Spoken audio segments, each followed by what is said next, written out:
ಕಲ್ಪನೆ ಮಾಡಿಕೊಳ್ಳಿ, ನೀವು ದಟ್ಟವಾದ ಅಡವಿಯಲ್ಲಿ ಮಧ್ಯರಾತ್ರಿ ಒಬ್ಬರೇ ನಡೆದುಕೊಂಡು ಹೋಗುತ್ತಾ ಇದ್ದೀರಾ. ಸುತ್ತಲೂ ಸ್ಮಶಾನ ಮೌನ. ಹಠಾತ್ತಾಗಿ ಎಲ್ಲಿಂದಲೋ ಗಮಗಮಿಸುವ ಮಲ್ಲಿಗೆ ಹೂವಿನ ಪರಿಮಳ ನಿಮ್ಮ ಮೂಗಿಗೆ ಬಡಿಯುತ್ತದೆ. ಬೆನ್ನ ಹಿಂದೆ ಯಾರೋ ನಕ್ಕಂತಾಗುತ್ತದೆ. ತಿರುಗಿ ನೋಡಿದ್ರೆ ಯಾರೂ ಇರಲ್ಲ. ಕೇವಲ ಗೆಜ್ಜೆಯ ನಾದ ಮಾತ್ರ ದೂರದಿಂದ ಕೇಳಿಸ್ತಾ ಇರುತ್ತದೆ. ಇದು ಕೇವಲ ನಿಮ್ಮ ಭ್ರಮೆಯೋ ಅಥವಾ ಪುರಾಣಗಳಲ್ಲಿ ಹೇಳಲಾದ ಆ ಭಯಾನಕ ಶಕ್ತಿ ಇಂದಿಗೂ ನಿಮ್ಮ ಜೊತೆ ಇದೆಯೋ? ಇವತ್ತು ನಾವು ಮಾತಾಡ್ತಾ ಇರೋದು ಕೇವಲ ಕಥೆಯಲ್ಲ, ಸಾವಿರಾರು ವರ್ಷಗಳಿಂದ ನಮ್ಮ ಭೂಮಿಯ ಮೇಲೆ ಅತೀಂದ್ರಿಯವಾಗಿ ಬದುಕುತ್ತಿರುವ ಯಕ್ಷಿಣಿಯರ ಬಗ್ಗೆ. ಯಕ್ಷಿಣಿ ಅಂದ್ರೆ ಯಾರು ಗೊತ್ತಾ? ಇವರು ದೇವತೆಗಳ ಅಥವಾ ರಾಕ್ಷಸಿಯರ ಅಥವಾ ನಮ್ಮ ಕಣ್ಣಿಗೆ ಕಾಣದ ಯಾವುದೋ ಪ್ಯಾರಲಲ್ ಡೈಮೆನ್ಷನ್ ನಲ್ಲಿ ಬದುಕಿರೋ ಅದೃಶ್ಯ ಶಕ್ತಿಗಳ. ನಮ್ಮ ಪುರಾಣಗಳಲ್ಲಿ ಇವರನ್ನ ಅಮರರು ಅಂತ ಕರೆಯಲಾಗಿದೆ.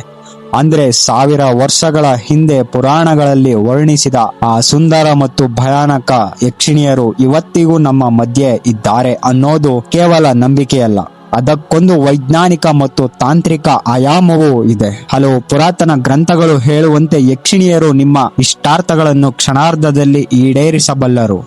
ಆದರೆ ಒಂದು ಸಣ್ಣ ತಪ್ಪು ಮಾಡಿದ್ರೆ ನಿಮ್ಮ ವಂಶವನ್ನೇ ನಾಶ ಮಾಡಬಲ್ಲರು.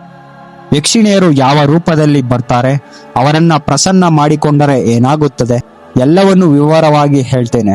ಸ್ಕಿಪ್ ಮಾಡದೆ ಕೊನೆಯವರೆಗೂ ನೋಡಿ, ಏಕೆಂದ್ರೆ ಈ ವಿಡಿಯೋ ನೋಡಿದ ಮೇಲೆ ತಲೆಯಲ್ಲಿ ಒಬ್ಬರೇ ಹೋಗಲು ಖಂಡಿತ ಹೆದರುತ್ತೀರಾ. ನಮಸ್ಕಾರ ಪ್ರಿಯ ವೀಕ್ಷಕರೇ, ವಿಕೆ ವಿಸ್ಮಯದ ಮತ್ತೊಂದು ವಿಡಿಯೋಗೆ ನಿಮಗೆಲ್ಲ ಪ್ರೀತಿಯ ಸ್ವಾಗತ. ಇದು ರಹಸ್ಯ ಲೋಕದ ಪಯಣ. ಯಾರು ಈ ಯಕ್ಷಿಣಿಯರು? ನಾವು ಇವರನ್ನ ಕೇವಲ ದೆವ್ವ ಅಂತ ಅಂದುಕೊಂಡ್ರೆ ಅದು ನಮ್ಮ ತಪ್ಪು. ಪುರಾಣಗಳ ಪ್ರಕಾರ ಬ್ರಹ್ಮ ದೇವನು ಸೃಷ್ಟಿ ಮಾಡುವಾಗ 2 ರೀತಿಯ ಶಕ್ತಿಗಳನ್ನು ಸೃಷ್ಟಿಸಿದ. ಒಂದು ರಕ್ಷ ಅಂದರೆ ರಕ್ಷಣೆ ಮಾಡುವವರು ಮತ್ತು ರಾಕ್ಷಸರು. ಇನ್ನೊಂದು ಯಕ್ಷ ಅಂದರೆ ಪೂಜೆ ಮಾಡುವವರು. ಕುಬೇರ ದೇವನ ಆಸ್ಥಾನದಲ್ಲಿ ಈ ಯಕ್ಷ ಮತ್ತು ಯಕ್ಷಿಣಿಯರು ಇರುತ್ತಾರೆ. ಇವರು ನಮ್ಮ ಮತ್ತು ದೇವತೆಗಳ ನಡುವಿನ ಸಂಪರ್ಕ ಕೊಂಡಿಗಳು. ಇವರನ್ನ ಉಪದೇವತೆಗಳು ಅಥವಾ ಅರೆ ದೇವತೆಗಳು ಎಂದು ಕರೆಯಲಾಗುತ್ತದೆ. ಅಂದರೆ ಇವರಿಗೆ ಸಾವಿಲ್ಲ. ಇವರು ಅಮರರು. ಭೂಮಿಯ ಆಳದಲ್ಲಿರುವ ನಿಧಿಗಳು, ಪ್ರಕೃತಿಯ ರಹಸ್ಯಗಳು ಮತ್ತು ಕಾಡಿನ ಸಂಪತ್ತನ್ನ ಕಾಪಾಡೋದು ಇವರ ಕೆಲಸ. ತಂತ್ರಶಾಸ್ತ್ರ ಮತ್ತು ಪುರಾಣಗಳ ಪ್ರಕಾರ ಯಕ್ಷಿಣಿಯರು ದೇವತೆಗಳಾಗಿದ್ದು ವಿಶಿಷ್ಟ ಶಕ್ತಿಗಳನ್ನು ಹೊಂದಿದ್ದಾರೆ. ಬುದ್ಧ ಮೇಸ್ಮರ ತಂತ್ರದಂತಹ ಗ್ರಂಥಗಳಲ್ಲಿ 36 ಪ್ರಮುಖ ಯಕ್ಷಿಣಿಯರು ಉಲ್ಲೇಖಿಸಲಾಗಿದೆ. ಇವರು ಸಾಧಕರಿಗೆ ಸಂಪತ್ತು, ಜ್ಞಾನ ಮತ್ತು ರಕ್ಷಣೆಯನ್ನು ಒದಗಿಸುತ್ತಾರೆ ಎಂದು ನಂಬಲಾಗಿದೆ. ಆ 36 ಯಕ್ಷಿಣಿಯರು ಯಾರೆಂದರೆ ವಿಚಿತ್ರ, ವಿಭ್ರಮ, ಹಂಸಿನಿ, ಭಯಾನಕಿ, ಜನರಂಜಿನಿ, ವಿಶಾಲ, ಮದನ, ಘಂಟ, ಕಾಳಿ, ಕಾಳರಾತ್ರಿ, ಮೃಗಾವತಿ, ಕಾಂಚನ, ಸಂಧ್ಯಾ, ಜನಾಂಗನ, ಅಮರ, ವಿಶಾಲಾಕ್ಷಿ, ಪದ್ಮಿನಿ, ನಳಿನಿ, ಅನಂಗ, ಅದ್ಭುತ, ಮನೋಹರಿ, ಮದನಾವತಿ, ಮತಿ, ಕಾಮಿಕಾ, ರತಿಪ್ರಿಯ, ಮನೋರಮ, ಕನಕ, ಕಾಮೇಶ್ವರಿ, ಚಂದ್ರಮುಖಿ, ಕುಲಕ, ಸುವರ್ಣ, ಕಾಲಿಕಾ, ಸುಂದರಿ, ಸುವಿಜಯ, ಮಹಾನಂದ, ತಿಲೋತ್ತಮೆಯರು. ಪ್ರತಿಯೊಬ್ಬರಿಗೂ ಬೇರೆ ಬೇರೆ ಶಕ್ತಿ ಇದೆ. ಉದಾಹರಣೆಗೆ ಮಹಾಶಕ್ತಿ ಯಕ್ಷಿಣಿ. ಇವಳು ಒಲಿದರೆ ನಿಮಗೆ ಈ ಭೂಮಿಯ ಎಲ್ಲಾ ಸುಖಗಳು ಸಿಗುತ್ತವೆ. ಅನುರಾಗಿಣಿ ಯಕ್ಷಿಣಿ. ಇವಳು ಸಿದ್ಧಿಯಾದ್ರೆ ವ್ಯಕ್ತಿಗೆ ಆಕರ್ಷಕ ಶಕ್ತಿ ಸಿಗುತ್ತೆ. ವಿಚಿತ್ರ ಯಕ್ಷಿಣಿ. ಇವಳು ಸಾಧಕನಿಗೆ ಅದೃಶ್ಯವಾಗುವ ಶಕ್ತಿಯನ್ನು ನೀಡಬಲ್ಲಳು. ಆದರೆ ಇಲ್ಲಿ ಒಂದು ಭಯಾನಕ ಟ್ವಿಸ್ಟ್ ಇದೆ. ಇವರು ನಿಮ್ಮ ಪ್ರಾರ್ಥನೆಗೆ ಒಲಿಯುವುದು ಎಷ್ಟು ಸುಲಭವೋ ಅಷ್ಟೇ ಅಪಾಯಕಾರಿ. ಇವರು ನಿಮ್ಮ ಮುಂದೆ ಯಾವ ರೂಪದಲ್ಲಿ ಬರ್ತಾರೆ ಅನ್ನೋದರ ಮೇಲೆ ನಿಮ್ಮ ಭವಿಷ್ಯ ನಿರ್ಧಾರವಾಗುತ್ತೆ. ತಾಯಿಯ ರೂಪದಲ್ಲಿ ಬಂದ್ರೆ ಸಲಹುತ್ತಾರೆ, ಗೆಳತಿಯ ರೂಪದಲ್ಲಿ ಬಂದ್ರೆ ಸಾಂತ್ವನ ಹೇಳ್ತಾರೆ. ಅದೇನಾದರೂ ಪ್ರೇಯಸಿಯ ರೂಪದಲ್ಲಿ ಬಂದ್ರೆ ಆ ಸಾಧಕ ಜೀವನ ಪೂರ್ತಿ ಬೇರೆ ಯಾವ ಹೆಣ್ಣನ್ನು ಕಣ್ಣೆತ್ತಿ ನೋಡಬಾರದು ಅನ್ನೋದು ಇವರ ಕಠಿಣ ಷರತ್ತು ಆಗಿರುತ್ತದೆ. ಆದರೆ ಈಗಿನ ವಿಜ್ಞಾನ ಹೇಳ್ತಿರೋ ಮಲ್ಟಿವರ್ಸ್ ಅಥವಾ ಪ್ಯಾರಲಲ್ ಯೂನಿವರ್ಸ್ ಸಿದ್ಧಾಂತಕ್ಕೂ ಇವರಿಗೂ ಸಂಬಂಧ ಇದೆಯಾ? ನಮ್ಮ ಕಣ್ಣಿಗೆ ಕಾಣೋದು ಕೇವಲ 3 ಆಯಾಮಗಳು ಮಾತ್ರ. ಆದರೆ ಯಕ್ಷಿಣಿಯರು 4ನೇ ಅಥವಾ 5ನೇ ಆಯಾಮದಲ್ಲಿ ವಾಸಿಸುವ ಶಕ್ತಿಗಳು ಅಂತ ಹೇಳಲಾಗುತ್ತದೆ. ಅವರು ನಮ್ಮ ನಡುವೆಯೇ ಇರ್ತಾರೆ, ಆದರೆ ನಮಗೆ ಕಾಣಿಸಲ್ಲ. ನಾವು ಅವರನ್ನ ಕರೆಯೋಕೆ ಕೆಲವು ಮಂತ್ರಗಳನ್ನು ಅಥವಾ ಆವರ್ತನಗಳನ್ನು ಆ ಆಯಾಮದ ಬಾಗಿಲು ತೆರೆಯುತ್ತೆ. ಅದೆಷ್ಟೋ ವಿಜ್ಞಾನಿಗಳು ಇವತ್ತಿಗೂ ಉತ್ತರ ಕೊಡಲಾಗದ ಕೆಲವು ಘಟನೆಗಳಿಗೆ ಕಾರಣ ಈ ಅತೀಂದ್ರಿಯ ಶಕ್ತಿಗಳು. ಯಕ್ಷಿಣಿಯರ ಬಗ್ಗೆ ಕೇಳಿದಾಗ ಅಥವಾ ಅವರ ಶಕ್ತಿಗಳ ಬಗ್ಗೆ ತಿಳಿದಾಗ ಯಾರಿಗಾದ್ರೂ ಒಂದು ಕ್ಷಣ ಅನಿಸಬಹುದು, ನಾನು ಏಕೆ ಇವರನ್ನು ಸಾಧನೆ ಮಾಡಬಾರದು ಅಂತ.